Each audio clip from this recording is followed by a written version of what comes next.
गरुड़ पुराण में 5 विशेष प्रकार की प्रेत योनि के बारे में कहा गया है। प्रेत योनि किसी को मिलती क्यों है? प्रेत योनि का निर्धारण कैसे होता है? प्रेत क्या खाते हैं और कैसे खाते हैं? प्राय प्रेतों से कैसे बचें? गृहस्थ को प्रेत योनि मिलने के 5 मुख्य कारण हैं। वे कारण ही प्रेत योनि के लक्षण भी हैं। प्रेत का मुख सुई के छेद जैसा होता है। प्रेत भोजन को तरसते हैं। बासी भोजन पर ही उनका अधिकार होता है। बहुत तेजी से उठते हैं। लोभ में संग्रह कर सकते हैं पर उसका उपयोग नहीं। ऐसी बातें आपने प्रेतों के बारे में सुनी होंगी। गरुड़ पुराण में एक सुंदर कथा है इस बारे में। प्रेत योनि किसी को क्यों मिलती है? प्रेत योनि को भोगना कैसे पड़ता है? प्रेत योनि में आहार क्या होता है? प्रेत योनि से उद्धार कैसे होता है? आदि आदि। गरुड़ पुराण में मुख्य रूप से तो आत्मा के परलोक गमन और उसके फल निर्धारण की कथा ही है, किंतु किसी की स्मृति में उसके देहांत के बाद गरुड़ पुराण की कथा भी परंपरा है। आप धैर्य से इस कथा को पढ़िएगा। गृहस्थों के लिए जानकारी की बातों से भरी पड़ी है ये कथा। प्रेत योनि के बारे में बहुत कुछ जान जाएंगे आप। कथा गरुड़ जी की के एक प्रश्न से शुरू होती है। गरुड़ और भगवान श्री कृष्ण के बीच संवाद के बीच ज्ञान चर्चा ही गरुड़ पुराण है। गरुड़ ने भगवान श्री कृष्ण से कहा, भगवान कोई ऐसी कथा सुनाएं जो अद्भुत हो, ज्ञानप्रद हो और उसमें आपकी महिमा भी निहित हो। श्री कृष्ण ने कहा, गरुड़ तुम्हारे अनुरोध पर मैं एक कथा सुनाता हूँ। कथा बहुत रोचक और सामान्य धर्म कथाओं से थोड़ी सी अलग है। इसमें मेरी भी भूमिका है। इससे तुम्हें प्रेत योनि के बारे में बहुत कुछ जानने को मिलेगा। कथा को ध्यान से सुनना और समझना। मनुष्य अगर इसे समझ ले तो वे कभी प्रेत ही ना हो। प्राचीन काल में संतप्तक नाम का विद्वान ब्राह्मण ने घोर तपस्या से की पाप मुक्त और निर्मल ज्ञान प्राप्ति के बाद वह वन में रहने लगा। उसने सोचा कि सारा जीवन तपस्या में बीत गया, मैंने तो कभी तीर्थ यात्रा ही नहीं की, इसके बिना तो जीवन अधूरा है। इस विचार से वह तीर्थों के दर्शन को चल पड़ा। वह कभी अपने आश्रम या क्षेत्र से बाहर ही नहीं गया था, इसलिए मार्ग भूल गया। दोपहर हो गई। स्नान की इच्छा से वह सरोवर की खोज करता घने जंगल में पहुंच गया। वन इतना घना था कि उसमें पक्षियों तक के लिए भी मार्ग कठिन था। हिंसक जीव जंतु, पिशाचों और राक्षसों से भरा पड़ा था वन। डरावने वन को देखकर वह भयभीत तो था, पर जल और फल की खोज में भीतर घुस गया। कुछ ही कदम चला था कि बरगद के वृक्ष की एक शाखा से लटकता शव दिखाई दिया। शव को 5 भयानक प्रेत बड़े विभत्स तरीके से खा रहे थे। प्रेत भी कुछ कम डरावने नहीं थे। प्रेतों के शरीर में हड्डी, धमनियां और चमड़ा ही शेष था। पेट पीठ में धंसा हुआ था। शव अभी ताजा ही लग रहा था। संतप्तक को तो जैसे काट मार गया। वह चढ़वत खड़ा रह गया। उसका दुर्भाग्य कि प्रेतों ने उसे देख लिया और उसकी ओर दौड़ पड़े। प्रेतों ने उसे पकड़ लिया और इस बात पर झगड़ने लगे कि इसे कौन खाएगा। एक प्रेत अचानक संतप्तक को लेकर आकाश में उड़ चला। दूसरे ने उसका पीछा किया। सहजता से हाथ लगे ताजे भोजन को कोई छोड़ना नहीं चाहता था। संतप्तक को लेकर वे आकाश में चले गए, किंतु बरगद पर लटका शव भी बहुत बासी नहीं था, इसलिए उसका शेष मांस खाने की भी उनकी इच्छा थी। प्रेत लटके हुए शव के पास आए, उस शव को पैरों में बांधकर फिर से आकाश में उड़ गए। भयभीत संतप्तक ने मेरा स्मरण किया, श्री कृष्ण भगवान जी का। वे इस स्थिति में भी निरंतर मेरी स्तुति कर रहा था। प्रार्थना सुनकर मैं वहां पहुंच गया। मैं संतप्तक की सहायता करना ही चाहता था कि मुझे भी कुछ कौतूहल हुआ। मैं अब चुपचाप प्रेतों के पीछे चलने लगा कि आखिर वे चाहते क्या हैं। जब प्रेत सुमेर पर्वत के पास पहुंचे तो वहां मुझे मणिभद्र नाम का यक्ष मिला। मैंने मणिभद्र से कहा, तुम रूप बदलने में प्रवीण हो। यक्षराज, इन प्रेतों की ऐसी प्रजाति बन जाओ जो इनसे बलवान हो, इन्हें परास्त कर सके, फिर इन्हें युद्ध की चुनौती देकर शव को ले भागो। मणिभद्र ने मेरे आदेश पर उन्हें युद्ध को ललकारा। प्रेतों ने पारियात्र पर्वत की सबसे ऊंची चोटी पर ब्राह्मण को उतारा फिर पलटकर मणिभद्र की ओर आए। उन्होंने मणिभद्र को चारों ओर से घेर लिया, पर यक्षराज तब तक अदृश्य हो गए। प्रेतों ने उसे बहुत ढूंढा, पर वह नहीं मिले। वे मेरा कहा कार्य कर चुके थे। पांचों प्रेत वापस चोटी पर पहुंचे और ब्राह्मण को मारने लगे। मारना आरंभ ही किया कि वहां मेरी उपस्थिति तथा संतप्तक के तप के प्रभाव से उन्हें पूर्व जन्म की स्मृति हो उठी। प्रेत रुक गए और ब्राह्मण की प्रदक्षिणा कर क्षमा मांगते हुए कहा, हे विप्रदेव, वृत्ति तो हमारी बड़ी बुरी है, पर आप हमें क्षमा कर दें। प्रेत संतप्तक के पैरों पर लौट कर तो कभी उसकी प्रदक्षिणा करके क्षमा मांगने लगे। ब्राह्मण को घोर आश्चर्य हुआ। उसने कहा, आप लोग कौन हो? क्या मैं कोई सपना देख रहा हूँ या यह मेरे मन का भ्रम है? मैं कुछ भी समझ नहीं पा रहा हूँ। आप पहले तो मेरे दुर्व्यवहार कर रहे थे, अचानक विनय भाव दर्शाने लगे। अचानक इस बदले व्यवहार का क्या कारण है? प्रेतों ने कहा, हम सब प्रेत हैं। पूर्व जन्म में अपने पापों के चलते हमें यह योनि भोगनी पड़ी है। हमारे नाम पर्युषित, शुचिमुख, शीघ्रद, रोधक और लेखक है। संतप्तक ने कहा, तुम्हारे नाम बड़े विचित्र हैं, ये निरर्थक नहीं हो सकते। इन नामों के पीछे कोई ना कोई तो कारण अवश्य है। मुझे उसका रहस्य बताओ। प्रेतों ने कहा कि हे पाप रहित ब्राह्मण श्रेष्ठ, आपके दर्शन से हम सभी निष्पाप हो गए, इसलिए हमें हमारे पूर्व जन्मों की स्मृति हो आई है। हम अपने पूर्व जन्मों के, अपने कुकृत्यों और अपने विचित्र नामों का रहस्य आपको अवश्य बताएंगे। प्रेतों ने बारी बारी से बताना आरंभ किया। सबसे पहले पर्युषित बोला, आप विद्वान हैं, अतः यह तो जानते ही हैं कि पर्युषित बासी भोजन को कहते हैं। मैंने श्राद्ध के समय एक ब्राह्मण का अपने घर न्योता दिया था। ब्राह्मण बहुत वृद्ध था। मार्ग में धीरे धीरे चलने के कारण उस विलंब से मेरे घर पहुंचा। मुझे सुबह से ही भूख लग रही थी। मैं अपनी भूख को सहन नहीं कर पाया। मैंने ना तो ब्राह्मण की प्रतीक्षा की, ना ही कुछ श्राद्ध कार्य किया।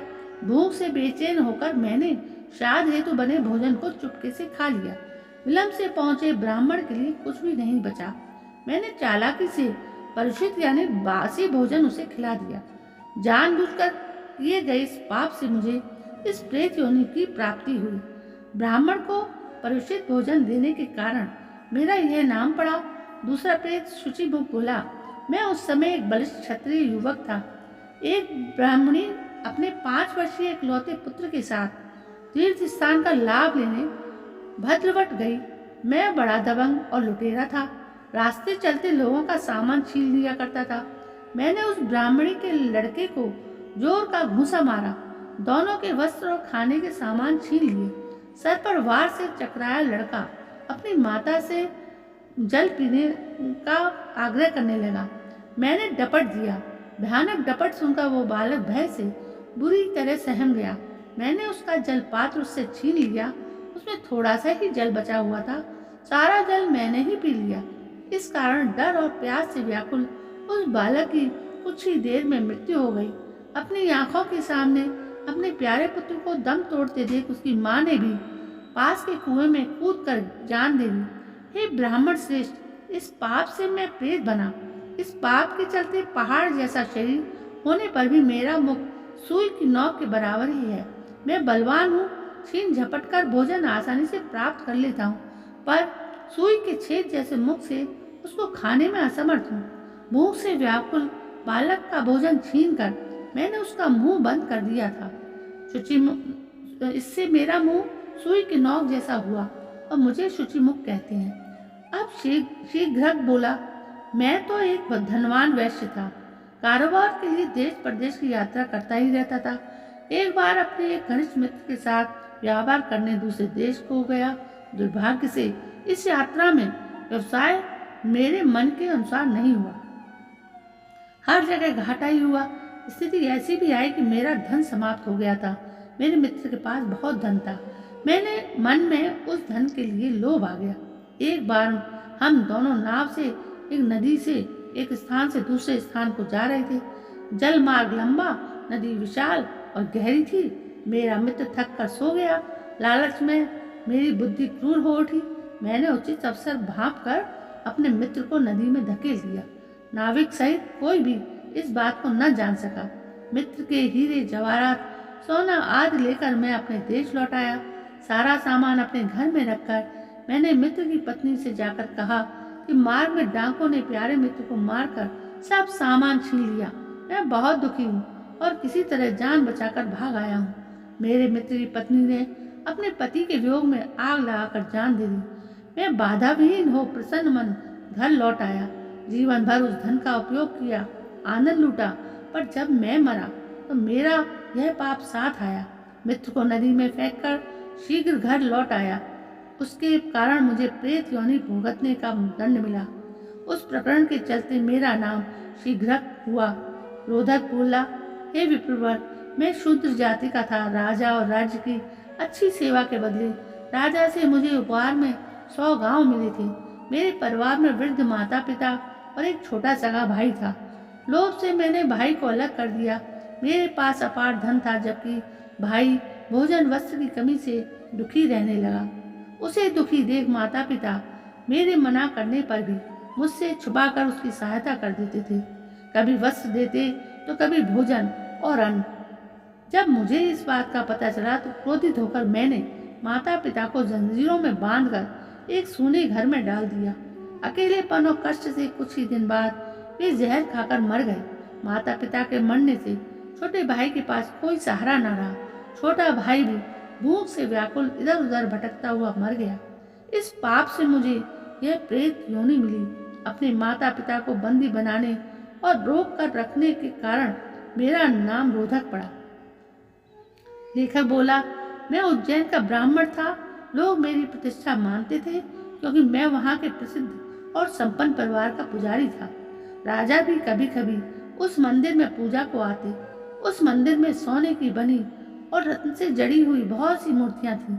उन रत्नों को देखकर मेरे मन में पाप आ गया। मैंने नुकीली लोहे से मूर्ति के नेत्रों से चमकते रत्न निकाल लिए।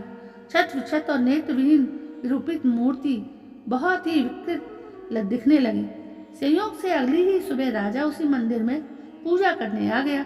मैं इस घटना से अनभिज्ञता जताते हुए वहीं पर था ही। आखिर मुझ पर कोई शंका नहीं थी। विकृति विरूपित अंधी देव मूर्तियां देख राजा क्रोध से तमतमा उठा। राजा ने अपनी अंजलि में जल उठाकर प्रतिज्ञा की कि जिसने भी चोरी की है, चाहे वे श्रेष्ठ ब्राह्मण ही क्यों ना हो, उसको प्राण दंड देगा। यह सुनकर मैं बुरी तरह डर गया। मैंने रात में चुपके से राजा के महल में जाकर तलवार से उसका सिर काट दिया। चोरी के सामान के साथ मैंने उज्जैन छोड़ दिया। होने के किसी को पता नहीं, किसे पता, कोई नहीं जानता उसकी मृत्यु कैसे होनी है। रास्ते में जंगल पड़ा, वहाँ बाघ ने मुझे मार डाला। नुकीले लोहे से प्रतिमा को छेदने और काटने का कार्य करने के कारण मैं नरक भोगने के बाद लेखक नामक प्रेत हुआ। ब्राह्मण ने कहा, मैं समझ गया कि तुम्हारे दुष्कर्मों के अनुसार ही तुम्हारे नाम पड़े हैं। मैं तुम सबके आचरण और आहार के बारे में जानना चाहता हूँ। प्रेतों ने बताया कि जिस घर में श्राद्ध, तर्पण, भक्ति पूजा नहीं होती, अशौच अशुद्धि रहती है, हम उसके शरीर से मांस और रक्त चूसकर उसे पीड़ित करते हैं। मांस खाना, रक्त पीना ही हमारा आचरण है। मल और विभिन्न अभक्ष वस्तुएं ही हमारा भोजन है। हम सब अज्ञानी, तामसी और मंद बुद्धि हैं। जाने कैसे अचानक ही हमें अपने पूर्व जन्म की स्मृति हो गई। हमने कैसा व्यवहार किया, क्यों किया, हम ये नहीं जानते। कथा सुनकर श्री कृष्ण गरुड़ से बोले। प्रेतों का वार्तालाप पूरा होते ही मैंने उन्हें दर्शन दिए। ब्राह्मण ने मेरी अर्चना कर प्रेतों के उद्धार की प्रार्थना की। मैंने ब्राह्मण और प्रेतों का उद्धार करते हुए ब्राह्मण संतप्तक समेत 5 प्रेतों को भी अपने लोक में वास दिया। प्रभु ने कहा, कर्मों के अनुसार दंड भोगना ही पड़ेगा। निकृष्ट कर्म करने वाला दंड से बच नहीं सकता। अज्ञानतावश उसे भ्रम होता है कि उसका पाप गुप्त रहेगा। फिर देवयोग से उसमें भक्ति भाव जागृत होने के बाद ही उसका कल्याण होता है। यदि मनुष्य अपना कल्याण चाहता है तो उसे पापों से दूर रहना चाहिए। यदि अज्ञानतावश कोई पाप हो जाए तो उसका तुरंत पश्चाताप करे, अन्यथा उसे इस जन्म और अगले जन्म में इन पापों का कई गुना दंड भोगना पड़ता है। तो दोस्तों, ये थी गरुड़ पुराण की बहुत ही महत्वपूर्ण कहानी कि हम प्रेत क्यों बनते हैं। हमें कुछ ना कुछ अज्ञानतावश जो हम कर्म करते हैं उसकी वजह से ही हम प्रेत बनते हैं। यदि प्रेत हमें नहीं बनना है तो हमें धर्म आचरण करना होगा, हमें भक्ति करनी होगी, हमें पूजा पाठ में विश्वास रखना होगा, शुद्धता रखनी होगी। तो दोस्तों, कहानी कैसी लगी? यदि आपको ये कहानी पसंद आई हो तो प्लीज़ मेरे इस चैनल को सब्सक्राइब जरूर करें, लाइक करें, शेयर करें। कल मैं फिर से हाजिर होती हूँ आपके सामने। तब तक के लिए जय हिंद, वंदे मातरम।